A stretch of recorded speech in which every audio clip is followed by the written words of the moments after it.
அப்படி சொல்கிறாங்க. ஒன்றே அது ஒரே ஏக்கரா? ஒரே ஏக்கர். அது ரெண்டும் ஒரே பழங்க. இது ஒரே ஏக்கர் 40. அதில் வீடு இருக்கா?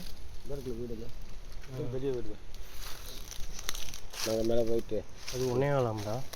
இது இது ஒன்று வச்சு சொல்கிறாப்ப ஒரு 3 ரூபா கம்மி. ஒன்று ஆறு என்னங்க அது பேசிக்கலாம். நீங்கள் பிடிச்சிருந்தா பேசிக்கலாம். என்ன மாமிச்சு இன்னொரு பேசி முடிச்சுக்கலாங்க. நண்பனுக்கு பேச உள்ளது போடுங்க. ஏன் மாமிச்சு இன்னொரு பிடிச்சிருந்தா வாங்க. வீட்டு அது கூட வீட்டை எடுத்து போகாதுங்க. இது வீட்டை எடுத்து போங்க. வேறு தோட்டத்துக்கு இருக்குது காலையில். அது ஏக்கர் 1.4 ஏக்கரா? அது ஒரே பேர் 14 செண்டு. அது ஒரே பேர்